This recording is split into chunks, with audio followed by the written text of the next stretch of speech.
Yo, what's good, everybody? It's your boy Tenzin, 1/3 of the SOS podcast. I'm gonna be holding it down solo, so that means this may not even be a long show. All right, like it's probably gonna be like maybe 10. I mean, optimally it'll be 15 minutes, but I mean, at most it'll probably just be 30. So yeah, shit, let's get into it. So I bought both Assassin's Creed Shadows and Ghost of Yotei. Now, granted, I'm late to the party with Assassin's Creed Shadows, so I'm working through that first. So I'm over here thinking, okay, I'll just beat Assassin's Creed Shadows real quick and then play Ghost of Yotei. No, apparently Assassin's Creed Shadows is also an investment, which I mean, I'm having a good time. But still, I mean, I'm still excited to play Ghost of Yotei because I definitely spent that $80 to get a deluxe edition because why not? I'm an adult. I have nothing left to prove to you niggas anymore. But yeah, no, why not splurge a little shit? So I can't wait. I cannot wait to be able to play as Atsu and just be gunning people down because the fuck is the use? Why the fuck I'm gonna use a sword? I'm just gonna shoot everyone. What? She got a gun? Okay. Ha! You brought a fucking blade? Well, I got firepower. Goodbye. But um, but nah, man, I'm definitely excited to get my hands on that. Also, to the people who haven't played Assassin's Creed Shadows yet, do not let the outrage pimps fool you. It's a good game. Now I had so confession time. This is the first Assassin's Creed game I've played since the third one. The one with Connor, who's actually my favorite assassin. I know like he's not the most popular, but I get him. I don't know. Who knows? I might play through three again, and I might try to get a better understanding. But I think I played through it twice. Because the second time, so like but what motivated me to play a second time was that I didn't know what's that guy's name? The black dude who like, takes you under his wing. Like I didn't know that like improving, the property would like, unlock a cutscene, which I never got to do that fully. I don't know why, but yeah, so but apparently if you like upgrade the property as like up to the highest point or up to a certain point, it's either a certain point or up to the highest point. But anyway, if you was to do that, then there'll actually be a special cutscene that actually shows him dying, and they actually have like a funeral for him. Because I'm trying to remember, like, if you don't do that, like, do you know if he passes? I'm not sure because I do remember just not hearing from him ever again. But I don't know if he passes away on that or not. But I mean, now and see in that character, I can definitely, I mean, at least Connor's interactions with him, I can definitely understand why people rank Connor low as far as assassins, just because yeah, he was very angsty towards that dude, and all he really was doing was just teaching him the right ways. Like, hey, bro, you gotta think for a minute. You can't just. But I'm over here since we actually got to play from Connor's perspective. Honestly, you're gonna get what he's feeling. So, yeah, like, was he bratty? Of course, but he had every reason to be. I mean, I, white people just using him. His dad is a Templar, and his dad was also a piece of shit. He just wants a certain Templar. The one who burned down, his village. In which they make you play through that, by the way. So yeah, so they make you play as little kid Connor, and I think your mom or the village elder, somebody sends you to go get some shit. So anyway, you come back with the shit, and all of a sudden your village is ablaze, and like you hear this kid go like ah, but like you have to like play, control him, look for your mom, but like you're hearing him like be a kid, sob, and then finally, like, you find his mom. She's stuck. She's like pinned down and she can't move. So you have no choice but to leave her to die. So yeah, so that's a pretty fucked up ass memory to have, right? So yeah, you know, you're gonna be mad at the fucking world. Like this nigga named Lee, who was friends with your dad, who you don't like either, you know, he was responsible for burning it down. Which by the way, yeah, that's the thing. Your father, who was a British guy, Templar, yeah, he had the nerve to let that go down, which I don't think he knew. If I remember correctly, it's been so long. I don't think he knew that was that particular. I don't know, but I don't know why he let Lee do that, or maybe he wasn't there. God, I gotta replay this game. But yeah, nah, dude. Yeah, just be, that's how I felt at the end of the storyline. You just feel used because okay, yeah, you run the British out, but the American white people are just as bad. Because like my first time playing through, I was like, oh, those are the Patriots. I'm not gonna fuck with them. Those redcoats, though, I'll kill them all day. But yeah, like after what you see happen, because I believe in the story, I think Washington like tricked him into like damning his own people, sort of in a sense. So yeah, so it's like, all right, so pretty much no white person can be trusted at all. Don't clip me for that, YouTube. Okay, I'm talking about a game. I'm not talking about actual white people. I love white people, but anyway, oh gosh, that person I just referenced. Yeah, I can't listen to him talk. But anyway, nah, man, Assassin's Creed 3 is definitely a good game to me, and yeah, Rata Hakatan. That's one of my favorite assassins, just because it's like, because that cutscene, like that ending cutscene, was just so real. Okay, like you see, the Americans, like you see the British sailing away, and you see these Americans like, yeah, freedom for all, yeehaw, you know what I mean? But then Connor looks and sees a slave auction going on at the same time, and yeah, all he can do is just shake his head and walk away. So yeah, nah, it was a very tragic story. Like, because it's like, damn, like, I mean, like, what the fuck did we accomplish exactly? I mean, yeah, okay, we got rid of one problem, but this problem still persists. So yeah, man, shout out to Ubisoft.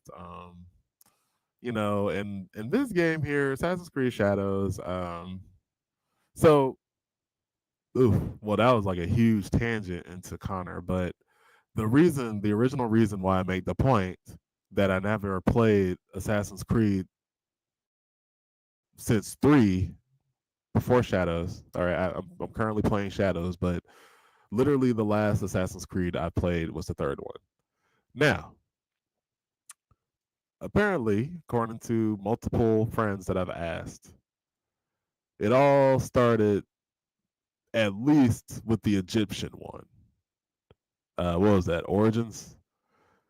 So I did not know that Assassin's Creed decided to add some RPG like elements into the game, aka levels, like builds and stuff. I'm like, what the fuck is this? You know?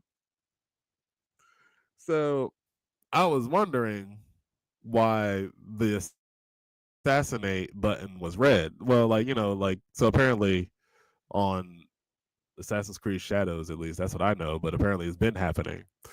So if you press R1, I play on PlayStation. If you play R1, that might be like RB for the Xbox people, and I don't know, F for the keyboard people. I don't know. I'm not a part of the master race, but anywho, so apparently, like you press R1 to do your stealth kill. So now the word assassinate was red. I was like, oh, that's funny. I guess that just means it's gonna be extra brutal or something. So I'm playing as the ninja Naue. Uh, so whose character? I like the character. I think the voice acting could have been a little better. Uh, some of those emotions she was trying to sell, I wasn't buying. But anywho, so yeah, so poor Naue, pounces on this man who I'm thinking I'm just gonna and that's it. This motherfucker catches her by the wrist, headbutts her, and says, "Not so fast." And I'm just like, I had to pause the game. Cause I was like, excuse me, what the fuck just happened? I'm sorry. That was like I had the jump on this man. Like, I was up high. I was on a rooftop. Okay. And yeah, he was just right below me. I was like, cool. Perfect. What kind of matrix nonsense does this man have? So I had to learn the hard way that, you know, I wasn't a high enough level to assassinate him, which was fucking bullshit. I mean, the hidden blade is the hidden fucking blade. It tears through flesh. Like what? I mean, I'm sorry, you got to be at least a level 19 to assassinate this guy. I'm like, what the fuck? What the fuck? So yeah, I had to learn the hard way that you got to level up your characters now. You can't just, yeah, you can't play, you can't press L1 to win anymore. That was the good old days too. Like, yeah, it's like they make it a lot harder, which it's annoying as hell. But I mean, overall, I appreciate because they really do make you think like a ninja. You know what I'm saying? Like, you really gotta like swallow your pride and just run away. Cause yeah, like if they overwhelm you, or let's just say you're just fighting an enemy that's just way too skilled, like yeah, like they can. Because especially when you first start playing the game, holy shit! Now it was a fucking glass cannon. Okay, but well, shit, and she wasn't even a fucking cannon barely. Like like I said, you had to work your way up to be able to like fight some of these people. So yeah, like I mean, I do appreciate that element because yeah, you gotta really be smart about it. Um, Now, when you play as Yasuke, of course, you can kind of just like tank through folks, but they make it to where you know you, he's not as nimble as Naue, of course, because he's huge. He's a samurai. He believes in fighting face to face.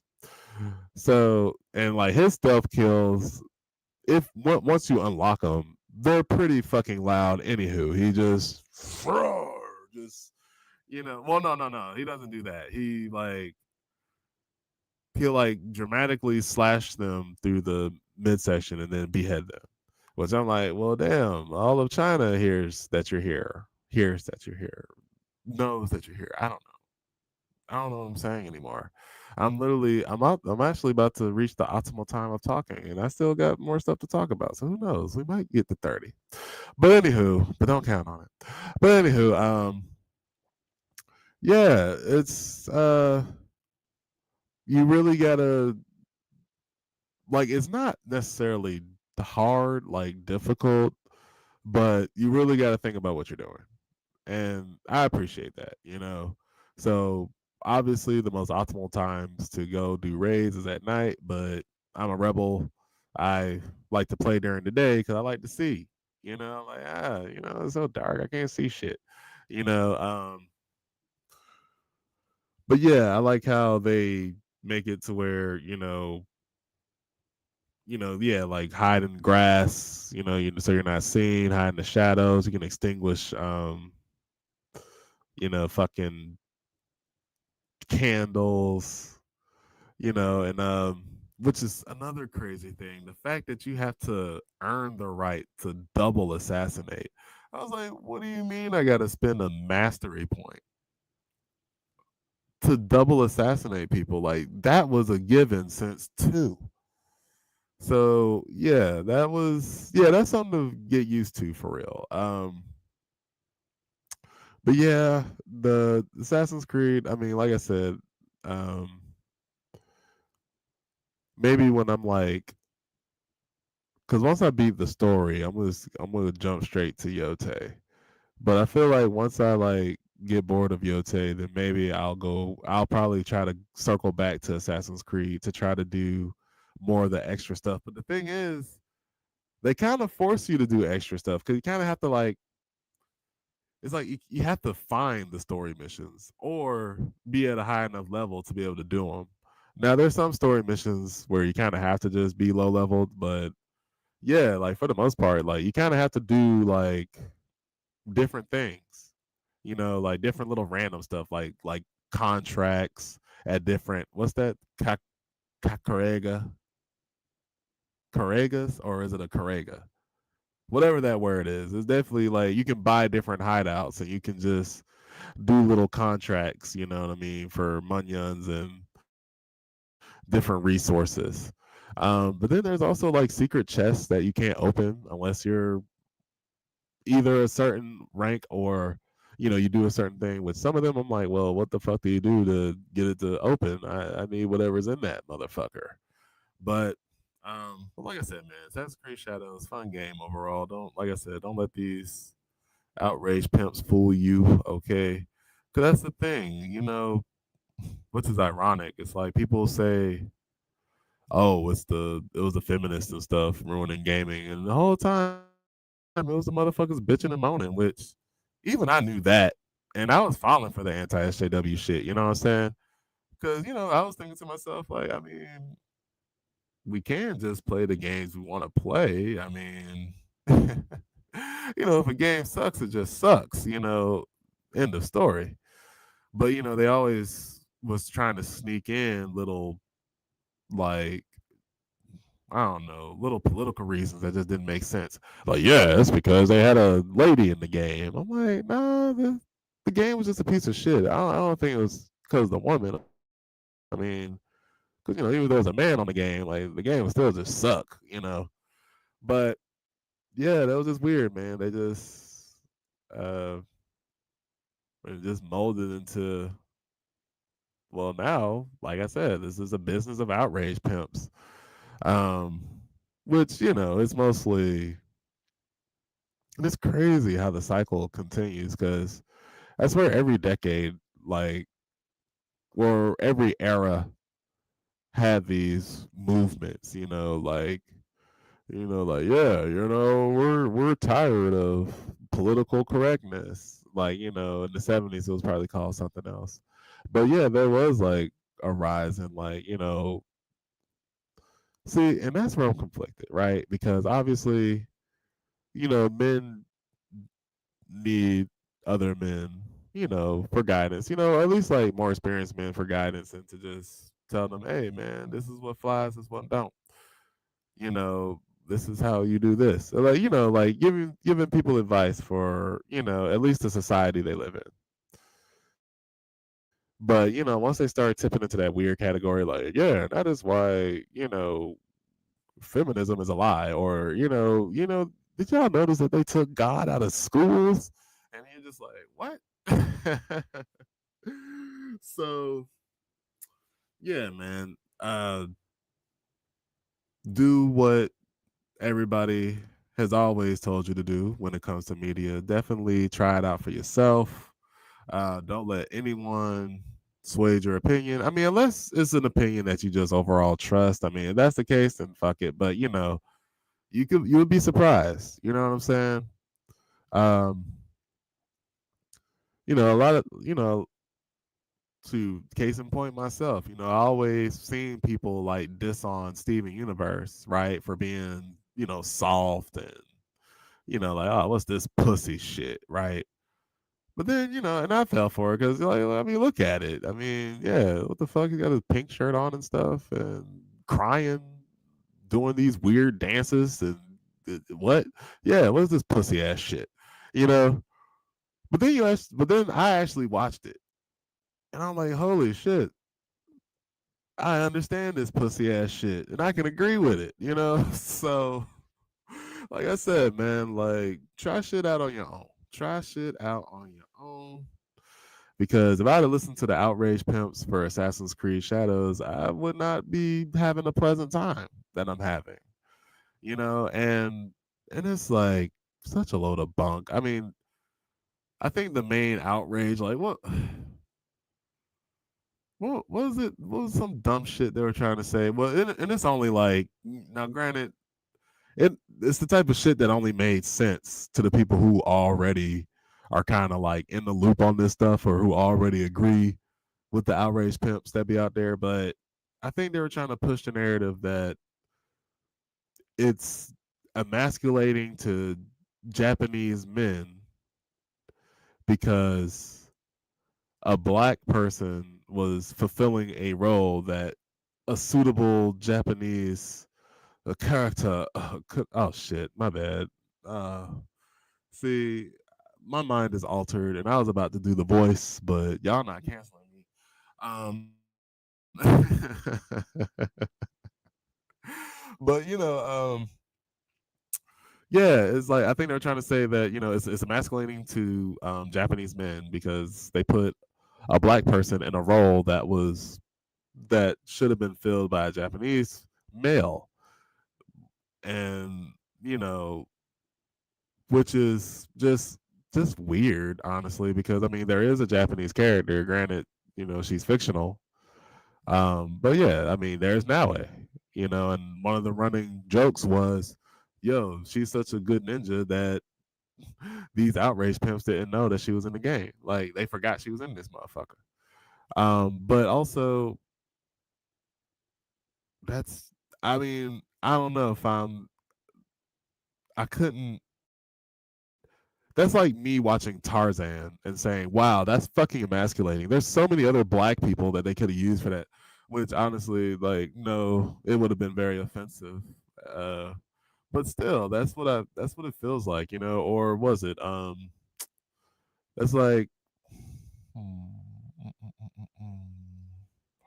trying to think of something that's like comparable,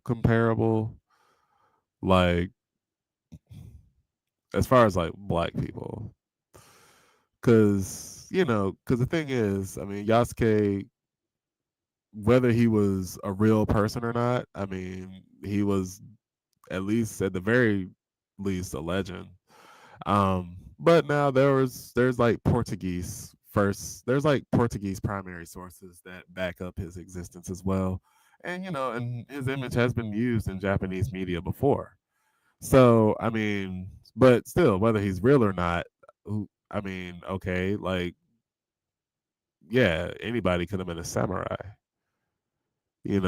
but I just feel like it's weird to even say that it's emasculating to you. Like, why? Just because, oh shit, he's this black person killing all these Japanese men.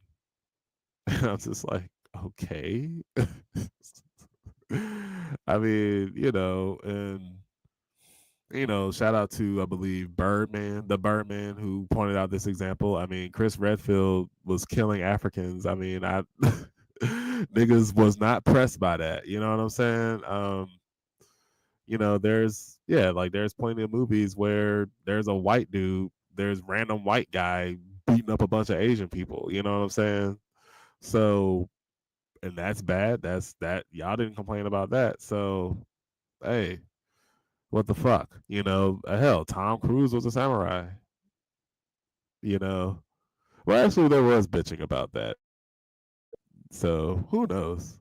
But anyway, it's still weird as fuck to feel emasculated just because you see a member of another race.